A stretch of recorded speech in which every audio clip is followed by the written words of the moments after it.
रायजो राजा नोंथांमोन गिबि गिबियावनो नोंथांमोनखौ आंनि चेनेलाव फिन खनसे बरायनानै लाबाय। मानोना जोंनि बर'फोरनि माखासे दल संगठन आफादफोरनि पिटिसन आबेदन निवेदन आर'ज गाबनायाव रायजो राजा नोंथांमोन थांनाय 28 थारिखआव फुंखा बसुमतारी जायखौ दाय गैयालासिनो हाग्रायाव बन लायनाय मानसिखौ गावलायनानै जे थैदों होननानै बुंदोंमोन। थ' बिनि सायाव माने बै जाथायाव सोर सोर लोब्बा दङ आरो सोर सोर माने जरित दङ, सोरनि थिननायाव सोरनि अर्डाराव बे जाथाया जानो मोनखो, दा बेफोरखौ नायबिजिरनो थाखाय रायजो राजा नोंथांमोन मेजिस्ट्रियेल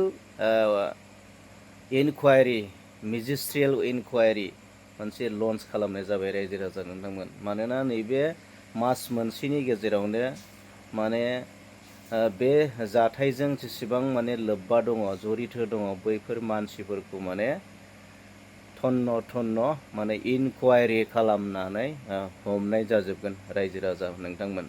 थ' बे समाव जोङो बाख्नायनांगोन बड'लेण्ड जन सुरक्षा मन्चनि मानगोनां आफादगिरि माने दावराव देख्रेब बिथाङा रायजो राजाफोरखौ गोबां मदद खालामनायजों लोगोसे गोबां बिथाङाबो मेम'रेन्डाम होदों, गोबां आबेदन निवेदन माने आर'ज बिलाइ होदों, पिटिसन होदों, जाहाथे बै दायनिगिरिफोरा माने दाय गैयै इनोसेन्ट सुबुंखौ गावथारनाय सुबुङा जाहाथे माने केपिटेल साजा मोनो, जाहाथे ओरैनो बिसोरो बारग'आ, जाहाथे उननि समाव बेबायदि माने निर्दोषि इनोसेन्ट दाय गैयै सुबुंनि आरोबाव फिन खनसे माने जिउ खहा जाया। थ' जोबोद दुखुनांथावना रायजो राजा नोंथांमोन, जोंनि बर'फोरा माने दाय गैयालासिनो माने दाउ अमाफोरबायदि बुथार जागासिनो दं रायजो राजा नोंथांमोन। नायगार माने दानख्लाब जादों, सुख्लाब जादों, मोसौ सिखावनि मुङाव माने बुग्लि बुथार जादों। थ' माने ओरैबायदि दुखुनांथावना माने जोंनि बे बिटिसिआव माने BPF सरकार मानाव गेदेर हाग्रामा महिलारिनि दैदेननाय सरकारनि दिनाव बर' हारिया माने सेफटि गैयै, जेबो रैखाथि गैयै बायदि जानानै दं रायजो राजा नोंथांमोन। थ' जोबोद दुखुनांथावना।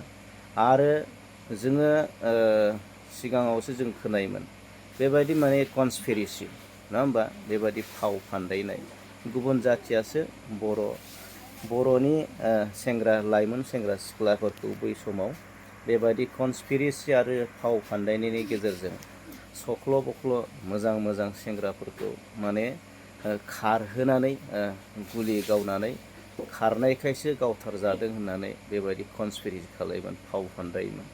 दिनै नोंथांमोना नुबाय जोंनि बिटिआरनि जाय माने हाग्रा डिपार्टमेन्टनि फरेस्ट डिपार्टमेन्टनि जिथुनाखि जेम्स बसुमतारी बिथाङा गावनि मानसिखौनो, गावनि बिदा फंबायखौनो, गावनि हारिनि मानसिखौनो, गावनि बिदा फंबायखौनो ओरैबायदि कनस्पिरेसि खालामबाय, ओरैबायदि फाव फान्दायबाय माने गावलायनायावसो थैदों होननानै बुंबाय। थ' बियो जोबोद दुखुनांथावना। बिथाङा माने जायगायाव थाङालासिनो, नायबिजिरालासिनो, खबर लायालासिनो डाइरेक्ट बेबायदि बुंनाया जोबोद दुखुनांथावना जादों। आरो गोबां दल संगठन रायजो राजाफ्रा बिथांखौ सोंखारिदों, जाहाथे बेबायदि बुंनाया माने बिराद इनाय जादों, अयनाय जादों आरो गनायथावना जुक्तिनि बाथ्रा नङा होननानै रायजो राजाफोरा सोंखारिदों। थ' रायजो राजा नोंथांमोना नैबे भिडिअखौ ससे नायलांदो।